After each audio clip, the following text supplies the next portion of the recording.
हिवाळी अधिवेशनात नागपूर मध्य मतदारसंघाचे आमदार प्रवीण दटके यांनी राज्यात ठिकठिकाणी शासनाच्या जागेवर असलेल्या धार्मिक अतिक्रमणाचा मुद्दा उपस्थित केला आहे। राज्यातील त्या धार्मिक स्थळांच्या यादीत सोलापूर जिल्ह्यातील दक्षिण सोलापूर तालुक्यातील बोरामणी येथील वनविभागाच्या जागेवर असलेले दावल मलिक दर्ग्याने 5 एकर जागेवर धार्मिक आणि व्यावसायिक अतिक्रमण केल्याचं सांगितलं आहे। सोलापूर जिल्ह्यातील दक्षिण सोलापूर तालुक्यातील बोरमणी येथील गेट क्रमांक 574 गट क्रमांक 569 या वनजमिनीवर देखील धार्मिक अतिक्रमण व घरं झाले आहेत। असं महाराष्ट्रात किमान 70 ठिकाणी तक्रारी आल्या आहेत। अशा प्रकारे वनजमिनींवर धार्मिक अतिक्रमण करणे, तिथे सरकार विरोधी संविधान विरोधी कामं करणे अशा पद्धती सुरू झाल्या। माझे 4 प्रश्न आहेत माननीय वनमंत्र्यांना। वन विभागाच्या जमिनीवरील अनधिकृत धार्मिक स्थळे आणि बेकायदेशीर बांधकाम यासाठी मोहीम राबवून अनधिकृत बांधकामाची यादी संकेतस्थळावर आपण किती दिवसात प्रसिद्ध करणार आहोत का? नंबर 1। नंबर 2, येणाऱ्या 6 महिन्यांमध्ये संपूर्ण महाराष्ट्रातील वनजमिनीवरील अनधिकृत धार्मिक स्थळे व बेकायदेशीर बांधकामे निष्कासित किंवा तोडण्यासाठी आपण काही योजना राबवणार आहोत का? नंबर 2। नंबर 3, अनधिकृत धार्मिक स्थळे व बेकायदेशीर बांधकाम करणाऱ्या व्यक्ती आणि संस्थांवर आपण गुन्हे दाखल करून त्यांच्यावर कायमस्वरूपी बंदी घालणार आहोत का?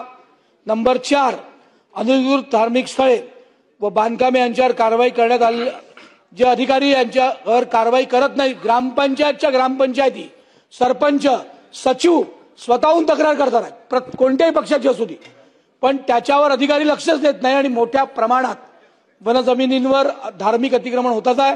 अशा अधिकाऱ्यांवर आपण कारवाई करणार आहोत का? बोरामणी येथे वनविभागाच्या जागेवर दावल मलिक दर्ग्याचे अतिक्रमण असल्याबाबत नोटीस देखील सदर दर्गा ट्रस्टीला वनविभागाने पाठवली आहे। या जागेवर मागील 5 वर्षांपूर्वी नव्याने नमाज पठणासाठी मस्जिद देखील बांधण्यात आली आहे। येथे येणाऱ्या भक्तांना धार्मिक साहित्य पुरवण्यासाठी मोठ्या प्रमाणात दुकान देखील या जागेवर थाटण्यात आली आहेत। अधिवेशनात उपस्थित केलेल्या अतिक्रमणाच्या मुद्द्याबाबत दावल मलिक दर्ग्याचे ट्रस्टी काशिम मुजावर यांना विचारले असता हा दर्गा 750 वर्ष जुना असून वनविभाग आता 60 ते 70 वर्ष आले आहे अशी दर्ग्याची बाजू मांडताना त्यांनी सांगितले आहे। आणि दर्ग्याचं महत्व काय? माझं नाव, एक मिनिट ऐकून घ्या, माझं नाव कासिम अजमुद्दीन मुजावर, मी इथला ट्रस्टी आहे आणि हे दर्गा कमीत कमी 600 किंवा 700 वर्षाची गोष्ट आहे। तिच्या पुढची असेल मगर का कमी नाही। अजून दुसरं काय सांगायचं सांगा। मध्ये यात्रा असती, यात्रा 3 दिवसाची असती। यात्रा म्हणजे काय, अगोदर गंध असते गुरुवारी गंध, शुक्रवारी चिरागा म्हणजे उरूस असते आणि शनिवारी जियारत असते। दर्ग्याची पूर्ण जागा किती आहे एकंदरीत? दर्ग्याची जागा हिथं आहे का कमीत कमी 28 ते 30 एकर जागा आहे। म्हणजे हे मोकळे मैदान सोडून हे दर्गा वेगळं सोडून 28 एकर रान आहे। ती जागा वन विभागाची असं सांगितलं जातं। वन विभागाची आहे म्हणते तिने, आता ते अगोदर पासून सोडलेलं आहे, आता वन विभाग झालाय।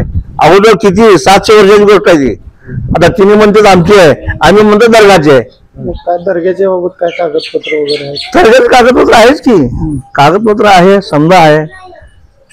वन विभागाने हक्क सांगितलं तर कोर्टात जाणार नाही, कोर्टात जाऊ किंवा समजूत असलं तर समजूत करून घेऊ, नाही 3-4 आमचं काय आहे त्याचे बघू। शासन असं म्हणतंय की आता जे आहे की धार्मिक स्थळाला दुसरी जागा देण्यात येईल, कारण जे आहे की विमानतळाचा प्रश्न जो आहे तो ऐरणीवरती आहे। बघा, दुसरी जागा कसं देणार तुम्ही? इथं जो समाधी आहे, हे समाधी सोडून घेऊन जायला लागतं का? घेऊन जायला येत नाही, हे इथली जागा इथंच द्यावं लागतं ना। तर तुमच्या किती पिढ्या इथं पासून? आमचे कमीत कमी बघा 5वी 6वी पिढी आहे बघा, 6वी पिढी आहे इथं। काही आमदारांनी असा देखील सभागृहात प्रश्न उपस्थित केला, त्या ठिकाणी जे आहे की धार्मिक अतिक्रमण जे आहे ते वाढलेलं आहे, कसं पाहता येत? नाही, वाढलेलं आहे म्हणजे जे पब्लिक आहे वाढणारच, येणार जाणार तिला काय नको मला जागा तिने जे करणार आहे करणारच आहे. तसं नाही, अनेक लोकांनी जागा बळकावल्या, दर्गा सोडून अनेक लोकांनी दुकानं वगैरे दुकानात टाकले तिला काढायला काय आपण 1 मिनिटात काढू आपण, तिला काय काढावं हे नाही. मग या दर्ग्याच्या जागेत आणखीन कुठल्या नवीन इमारतीचं काय पुढे बांधकाम वगैरे काय करणार आहे का? इथं करायचं आहे, हे जागेवरच करायचं आहे. म्हणजे छत टाकायचं आहे, पत्रे काढून ना इथं छत घालायचं आहे. खाली एक नवीन वस्तू बांधण्यात आली, मस्जिद बांधलंय तिथं. मस्जिद बांधलाय नमाज पढायसाठी, इथं गर्दी होती म्हणून का नाही, ते खाली मस्जिद बांधलेलं आहे.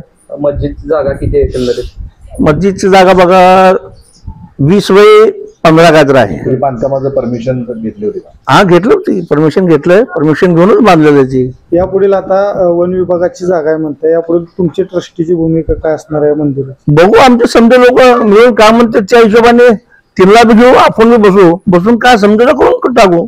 बरं, हे दर्ग्याचं महत्व सांगा, कोणत्या देवाचा नेमका दर्गा आहे हा दावल मलिक देव आहे. 700 वर्षापासून आहे हे. आणि चौकडले धार्मिक लोक खडकी, बोरामणी, तांदळवाडी, वडजी आणि समजा हे जे आहे ना गाव, हे समजा गाव इकडे येते दर्शन घ्यायला. आणि मोठी यात्रा होती ते डिसेंबर मध्ये. वन विभागाच्या जागेवर अतिक्रमण करत असताना वन विभागाचे अधिकारी का गप्प बसले? अतिक्रमणाला पाठीशी घालणाऱ्या वन विभागाच्या अधिकाऱ्यांवर कारवाई करण्याची मागणी हिंदू महासभेचे शहराध्यक्ष सुधाकर बहिरवाडे यांनी केली आहे. मी सोलापूर शहर अध्यक्ष हिंदू महासभा सुधीर बहिरवाडे. सर्वांना जय श्रीराम. आणि जे नागपूरचे प्रवीण दटके साहेबांनी अतिक्रमण बद्दल, महाराष्ट्रातले अनेक अतिक्रमण वन विभागाचे, त्याबद्दल त्यांनी आवाज उठवला. त्यावेळी त्यांचं बोलताना ऐकताना असं वाटलं होतं की भविष्यामध्ये आपल्याला जागा शिल्लक राहतील का नाही. लँड जेचा सर्वात मोठा प्रकार चालू आहे. म्हणजे त्यांनी रेल्वेच्या जागा सोडल्या नाहीत, इतर शहरातल्या काही जागा सोडल्या नाहीत. आता वन विभागाच्या पाठीमागे लागलेत. जिथं वन विभाग म्हणजे तिथं सगळ्यांचा कानाडोळा होतो, कोण लक्ष देत नाही. अशा वन विभागाच्या ठिकाणी त्यांनी मोठं अतिक्रमण केलंय. ज्या वेळेला हे विमान सेवेचा प्रश्न निर्माण झाला त्यावेळेला कळालं की तिथं ते अतिक्रमण आहे. इतक्या वेळेला काय वाटत नव्हतं, लोकांना वाटत ती त्यांची स्वतःचीच जागा आहे.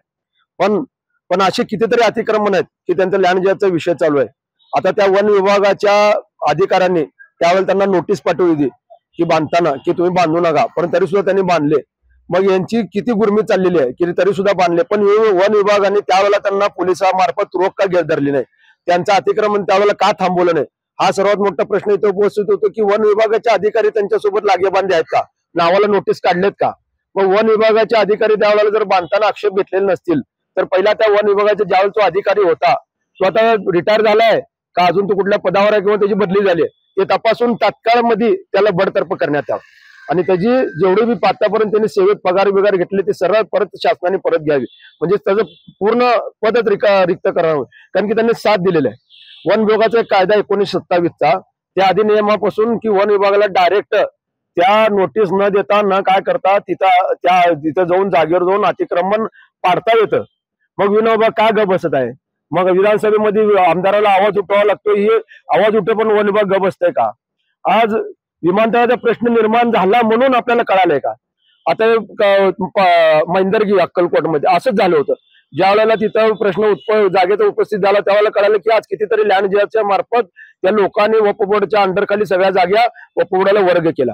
मग हे जे आता अनेक गोष्टी अशा आहेत की त्यांनी वक्फ बोर्डाला घेते जागा, त्याच्यावर अतिक्रमण करतात, लँड जिहात करतात, वक्फ बोर्डाला वर्ग करतात. काय असेल तुमची मागणी सरकारकडे? आता मी सरकारला एक मागणी करतो वन विभागाला की भाजपचं सरकार आहे, हिंदुत्वाचं सरकार आहे, लवकरात लवकर त्यांनी ते अतिक्रमण काढावं आणि अतिक्रमण काढून ती जागा विमानतळाला सुपूर्द करावी. अन्यथा जर तसं नाही केल्यास मी हिंदुत्वादी संघटनेकडनं त्यांना एक आदेश हे देतो की चेतावणी देतो की जर त्यांनी तिथं ती मस्जिद तशीच राहिली तर बाजूला आम्ही बजरंगबलीचं मोठं मंदिर उभा करू. त्यांचं आली तर आमचा बजरंगबली, हे आमचं ब्रीद वाक्य राहील. आणि त्यानुसार मी त्यांना फक्त 20 दिवसाची मोहलत देतो.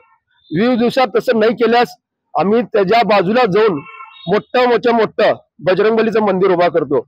आणि अजून एक की नागपूरचे जे लटके साहेब आहेत त्यांचा सर्व हिंदू संघटनेकडनं मी त्यांचा आभार मानतो व त्यांचं अभिनंदन करतो की असेच त्यांनी अनेक प्रश्न, ज्वलंत हिंदुत्वाचे प्रश्न उचलून धरावे, जेणेकरून आपलं हिंदुत्व टिकलं पाहिजे, या जागा जमीन टिकले पाहिजेत, हे राष्ट्र वाचलं पाहिजे, याच्या पाठीमागचं धोरण आहे. जय श्रीराम.